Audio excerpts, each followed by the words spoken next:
चर्चा सरकारसोबत चर्चा आता होते का आणि शेवटची चर्चा कधी झाली होती? झालीच नाही.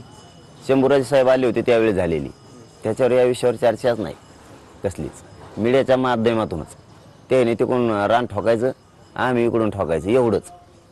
विरोधी पक्ष आणि सत्ताधारी दोन्ही चालढकल करतायत. मग 29 नंतर दोघांनाही परिणाम बघावा लागतील. बघू आता 29ला काय कोणावर परिणाम होते ते. उभा करायच्यात का पाडायचे याच्यावर अवलंबून आहे.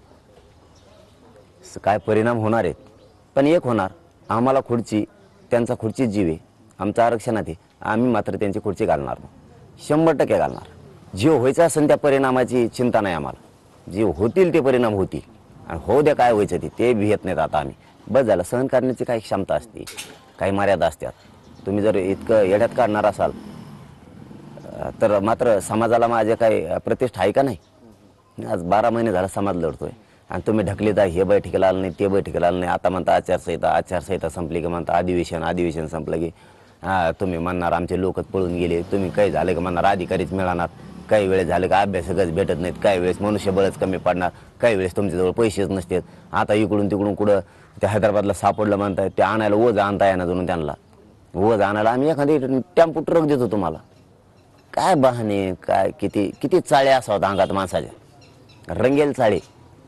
काय सत्ता भोगायला लागलात, काय सत्ता राज्यात चालवायला लागलात. एवढं मोठं राज्य आहे आणि ते चाळे तर असे खेळायला लागलेत की जसं काय दुसऱ्यांना काही कळत नाही, हेच लय शहाणे आहेत. असं बघू किती दिवस देवेंद्र फडणवीसांना मराठ्यांना असं वेठीस धरायचं आहे. बघू किती दिवस सरकारमधल्या मंत्र्याला कामं करू द्यायचे नाहीत. ते बघू. आलीच वेळ जवळ आता. पाटील, आज धाराशिवमध्ये सुप्रिया सुळे यांना अडून मराठा आंदोलकांनी जाब विचारला की तुमच्या पक्षाची काय भूमिका ती जाहीर का. याच्यात असं आहे की आमच्यामुळं तुमचे काही खासदार निवडून आले, आता तुम्ही तरी भूमिका जाहीर करा. मग आता समाजाचा रोष असणारच ना. जर समाजाचा त्यांना फायदा झाला असला तर उत्तर तर मिळालाच पाहिजे समाजाला. पण समाजाला खरंच मी पहिल्या दिवसापासून विनंती करतो, सत्ताधारी असून ते विरोधक, आपण जाब विचारूच नका. आपलं आंदोलन सुरू नाही, कुठं सुरू नाही आहे. जाब विचारूच नका. आपण डायरेक्ट उत्तर आता यांना कायमचं आता 2024ला देऊ. कायमचं सगळे जाऊ ना एकदाच विचारायचं असलं तर सगळ्यालाच. सगळे मुंबईत येते. इकडं तिकडं कुठं त्यांना सापडीत बसायची गरज नाही ना. याची भूमिका स्पष्ट करा. त्यांनी म्हणायचं त्यांची करा. आपल्याला काम लावून द्यायला लागले ते. मराठा समाजाला समजून घ्या.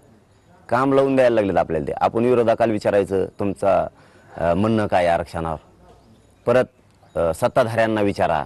म्हणजे हे आपल्याला काम लावून द्यायला लागलेत. दोन्हीला विचारायचं. आपण का नोकर आहे का त्यांची. त्यांना ठेप्याला आणायचं आसरा आहे ना मराठ्याजवळ. ते शस्त्र काढू आपण 2024ला. राग, नाराजी, मराठ्यांची आरक्षणाविषयीची खतखत, पोरांचं केलेलं वाटोळं, EWS घातलेलं त्यांनी जाणून बुजून मराठ्यांच्या पोरं मोठे होऊ नये म्हणून ECBC न मागितलेलं दिलं. याचा सगळ्याचा परिणाम केलेल्या खोट्या केसेस पोरावर लाखानं केल्यात. SIT नेमल्यात, अनेक केसेस केल्यात, अनेक षडयंत्र रचलेत, अनेक संघटना फोडल्या, त्या बुळबुळ करतात, काही समन्वयक फोडले. याचा सगळ्यांचा रोष आपण 2024ला दाखवून मराठ्यांची शक्ती काय असते दाखवू ना.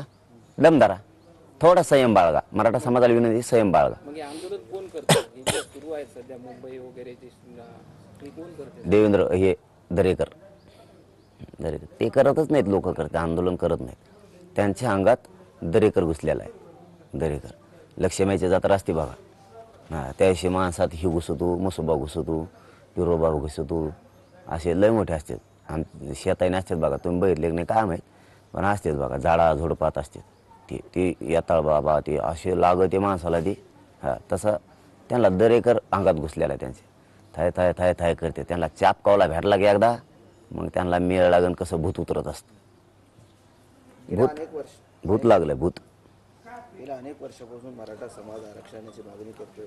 आता तुम्ही मोठं आंदोलन पूर्वीचे सरकार होते, त्यांनी टोलवटून